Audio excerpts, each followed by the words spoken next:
Hello HSC শিক্ষার্থীরা, আজকে আমরা ম্যাট্রিক্সের একদম বেসিক যে জিনিসগুলো সেই জিনিসগুলো আমরা আজকে জানবো। তো এই ক্লাস যারা সদ্য উঠেছো বা যারা ম্যাট্রিক্স অধ্যায়টা প্রথম ধরেছো তাদের জন্য অনেক হেল্পফুল হবে, এবং কি যারাদের গ্যাপ রয়ে গেছে তাদেরও এই অধ্যায়টা কি আমাদের সাথে ক্লাসটা করে নিতে পারবো। তো চলো আমরা বেসিক ক্লাসটা দেখি। এই বেসিকটা ম্যাক্সিমাম সময় কি আমাদের এমসিকিউতে অনেক কাজে লাগে, এবং আমাদের ম্যাট্রিক্স করতে অনেক সময় এই যে বেসিক জিনিসটা আমাদের লাগে। তো আমরা বেসিক আজকে যে কয় প্রকার ম্যাট্রিক্স আছে সেইটা জানবো, এবং ম্যাট্রিক্সের আরেকটা আছে সেটা হচ্ছে ট্রেস আমরা কিভাবে বের করবো সেটাও আমরা কি আজকে ক্লাসে জানবো। তো চলো দেখা যাক, পক্ষান্তরে একটা করে আমরা দেখে ফেলি। তো প্রথম আমরা দেখবো সারি ম্যাট্রিক্স। আমরা আগে ম্যাট্রিক্সের একটা ধারণা নিয়ে নিই। ম্যাট্রিক্স কোনটা? যদি 3, 4, 5, 6 আমরা একটা ম্যাট্রিক্স নিয়েছি, ঠিক আছে। তো এই ম্যাট্রিক্সের সারি কোনটা? এইটা হচ্ছে সারি, এই যে এটা হচ্ছে সারি। আর কলম কোনটা? কলম হচ্ছে নিচের দিকে কলম। তার মানে এখানে কয়টা সারি কয়টা কলম আছে? এখানে দুইটা সারি আছে এবং দুইটা কলম আছে। তো সেই ক্ষেত্রে আমরা এই ম্যাট্রিক্সটাকে পড়ি 2x2 ম্যাট্রিক্স, 2x2 ম্যাট্রিক্স। এবার বলো এখানে সারি ম্যাট্রিক্স। এবার আমরা জানবো কি সারি ম্যাট্রিক্স। সারি ম্যাট্রিক্স মানে এখানে একটা সারি থাকতে হবে, কলম যে কয়টা থাকুক সারি থাকতে হবে কয়টা? একটা। এখানে কি এইটা সারি ম্যাট্রিক্স হবে? হবে না। কেন? এখানে সারি কয়টা? দুইটা সারি। কলম যে কয়টাই হোক। দেখো এখানে তাহলে সারি ম্যাট্রিক্স কোনটা হবে? ধরো 1 2 3। এইটা কি হবে? এখানে কলম কয়টা? কলম দেখো, কলম একটা, দুইটা, তিনটা। কলম কয়টা? কলম হচ্ছে তিনটা। আর সারি কয়টা? সারি তো একটা। তাহলে এটা কি? এটা একটা সারি ম্যাট্রিক্স। বুঝতে পারছো? এটা সারি ম্যাট্রিক্স। এখানে যদি 4 হতো তাহলেও কি সারি ম্যাট্রিক্স হতো। বাট এখানে যদি 1 2 3 4 5 6 7 8, এইটা কি সারি ম্যাট্রিক্স হবে? হবে না। কেন হবে না? এটাই সারি কয়টা রয়েছে? সারি হচ্ছে দুইটা। বা এইভাবে যদি থাকে 1 5, হ্যাঁ, এই ক্ষেত্রেও কি হবে? এই ক্ষেত্রে কি হবে? এটা সারি ম্যাট্রিক্স হবে না। কেন বলো তো? এখানে কলম একটা আছে বাট সারি কয়টা আছে? সারি দুইটা আছে। বা সারি তিনটা থাকলে সেক্ষেত্রে কি হবে না? এটা সারি ম্যাট্রিক্স হবে না। তাহলে আমরা সারি ম্যাট্রিক্সটা বুঝে ফেললাম। সারি ম্যাট্রিক্স। এইবার আমরা শিখবো হচ্ছে কলম ম্যাট্রিক্স। কলম ম্যাট্রিক্স কি? যদি সারি ম্যাট্রিক্স যদি শুধু একটা সারি থাকে তাহলে কলম ম্যাট্রিক্স কি? একটা কলম থাকবে, ঠিক আছে। তো একটা কলম থাকবে, এখানে একটা কলম থাকবে। আর সারি থাকবে কি? সারি যে কোনো কয়টা থাকতে পারে। ধরো দিলাম কিভাবে? 1 2 3 এইটা দিলাম। তো এই ক্ষেত্রে দেখো তো কয়টা সারি কয়টা কলম? এখানে কলম কিন্তু একটা। আর সারি কয়টা? একটা সারি, দুইটা সারি, তিনটে সারি। কয়টা সারি? এটা কি? তাহলে এটা কি হবে না? এটা একটা কলম ম্যাট্রিক্স হবে। কেন হবে? কারণ এখানে কলম কয়টা? একটা। যদি এই ক্ষেত্রে চিন্তা করি, এটা কি হবে? এটা কি কলম ম্যাট্রিক্স হবে? হবে না। কারণ কি? কলম কয়টা? দুইটা। সারি যে কয়টাই থাকুক, কলম থাকতে হবে কয়টা? একটা। থাকলে সেটা কি হবে? Column matrix. তো আমরা শিখে ফেললাম কলম ম্যাট্রিক্স। এইবার আমরা শিখবো কি? বর্গ ম্যাট্রিক্স। তারপর শিখবো আয়ত ম্যাট্রিক্স। বর্গ ম্যাট্রিক্স কি বলো? বর্গ ম্যাট্রিক্স হচ্ছে, দেখো বর্গ ম্যাট্রিক্স আমাদের লেখার দরকার নেই। বর্গ ম্যাট্রিক্স, বর্গ আমরা জানি কি? বর্গের চার বাহু কি সমান? বর্গের কি আমরা জানি? চার বাহু কি? বর্গের এটা একটু ছোট বড় হয়েছে। বর্গের কি? চার বাহু কি সমান হবে? এইটা সমান, এইটা সমান, এইটা সমান, এইটা সমান। চার বাহু কি সমান হবে। তার মানে কি? আমরা এটা দিয়ে কি বুঝতে পারতেছি? যে এমন একটা মানে ম্যাট্রিক্স এমন ভাবে হবে যেন চারদিকে মানে একটা বর্গের মতন শেপ দাঁড়ায়। দেখো এখানে একটা বর্গের শেপ দাঁড়াইছে না?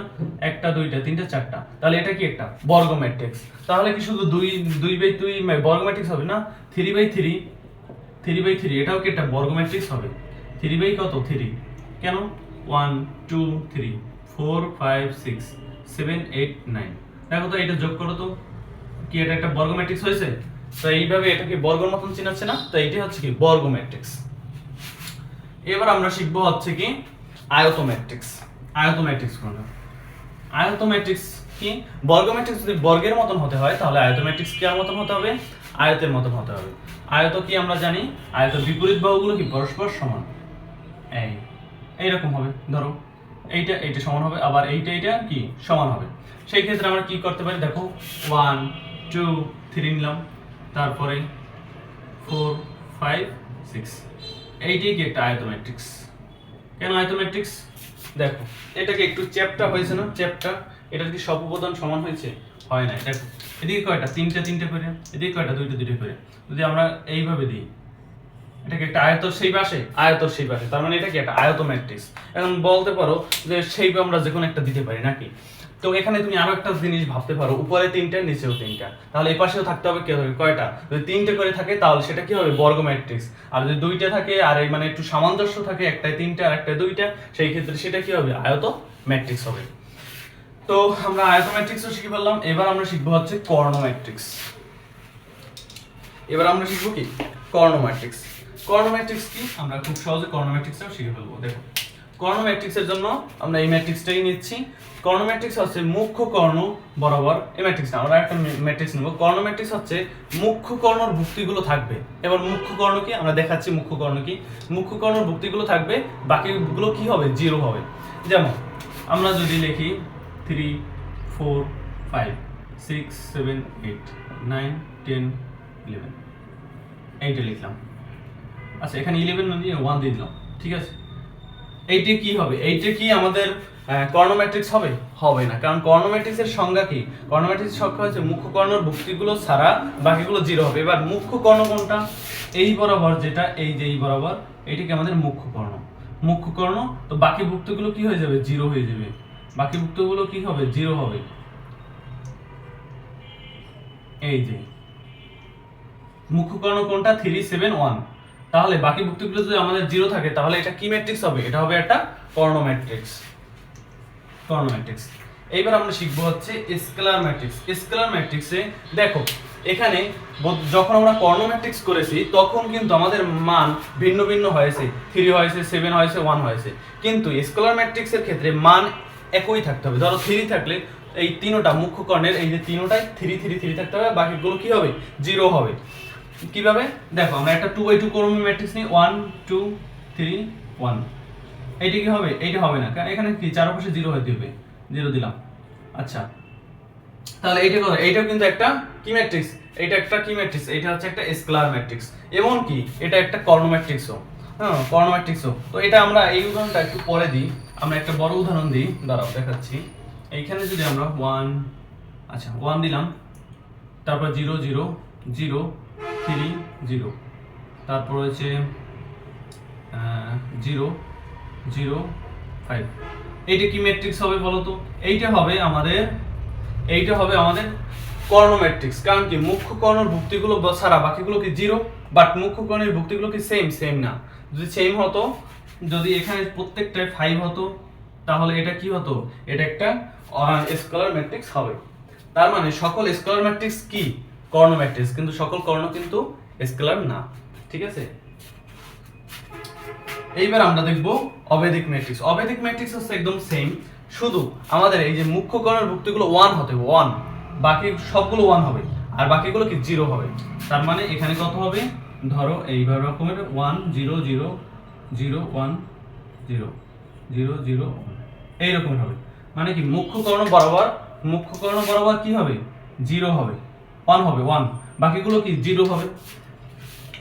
তো আমরা কি বলতে পারি? দেখো, প্রথমত আমরা কর্ণ ম্যাট্রিক্স দেখছি। কর্ণ ম্যাট্রিক্সে মুখ্য কর্ণ ভুক্তি মানগুলো কি হয়? মুখ্য কর্ণের ভুক্তিগুলো আমাদের যে কোনো সংখ্যা হতে পারে, আর বাকিগুলো কি 0 হবে। এটা হচ্ছে কর্ণ ম্যাট্রিক্স। তারপর আমরা শিখছি স্কেলার ম্যাট্রিক্স। স্কেলার ম্যাট্রিক্স কি?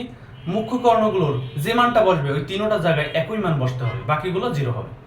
এইবারে আমরা শিখছি যেটা হচ্ছে কোনটা জানো? হ্যাঁ, অবেদিক ম্যাট্রিক্স। অবেদিক ম্যাট্রিক্সের ক্ষেত্রে মুখ্য কর্ণ ভুক্তিগুলোর মান কত হবে? 1 1 হতে হবে, মানে তিনটাই কি 1 1 হতে হবে, বা দুইটাই 1 1 হতে হবে। তো এই ক্ষেত্রে আমরা বলতে পারি যে সকল অবেদিক ম্যাট্রিক্স কি স্কেলার ম্যাট্রিক্স, বাট সকল স্কেলার কি অবেদিক? না, হবে না। আবার সকল স্কেলার কর্ণ, সকল কর্ণ স্কেলার হবে না।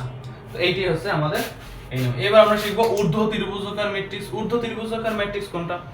এই যে উপরের বরাবর যে ম্যাট্রিক্সটা, এইটাকে যদি আমরা এইটাকেই বলবো আমরা ঊর্ধ্ব ত্রিভুজাকার ম্যাট্রিক্স। এই 5 কে নিয়ে, ঠিক আছে, এই 5 কে কিন্তু নিয়ে ঊর্ধ্ব ত্রিভুজাকার ম্যাট্রিক্স শেষ। তারপর নিম্ন ত্রিভুজাকার ম্যাট্রিক্স কোনটা? আমরা নিচেরটা নিয়ে যদি করি, এটা কি নিম্ন ত্রিভুজাকার কি ম্যাট্রিক্স। এইবার আমরা শিখব ট্রেস, যেটা প্রায় ক নাম্বারে বা এমসিকিউতে আসে। ট্রেস বের করো। ধর আমি যদি বলি যে এইটা ট্রেস বের করো, ট্রেস মানে হচ্ছে মুখ্য কর্ণের ভুক্তিগুলোর কি যোগফল। ট্রেস মানে কি? মুখ্য কর্ণের ভুক্তিগুলোর কি যোগফল। এখানে মুখ্য কর্ণ কোনটা? এইটা না মুখ্য কর্ণ, তাহলে যোগফল কত? 6 আর 3 9। তার মানে এইটার ট্রেস কত? ট্রেস হচ্ছে 9। তো এই রকমের যদি এইটার ট্রেস কত? 7 আর 3 10 আর 11। তাহলে মানে 80 টেস্ট কত 1, 80 টেস্ট কত 3, 80 টেস্ট কত 15। তো এই হচ্ছে টেস্ট। তো আজকে আমরা ম্যাট্রিক্সের যতটা বেসিক দেওয়া সম্ভব হয়েছে সেই বেসিকগুলো তোমাদের দিয়ে দিয়েছি। পরবর্তী ক্লাসে তোমাদের সাথে আবার দেখা হবে। ধন্যবাদ সবাইকে।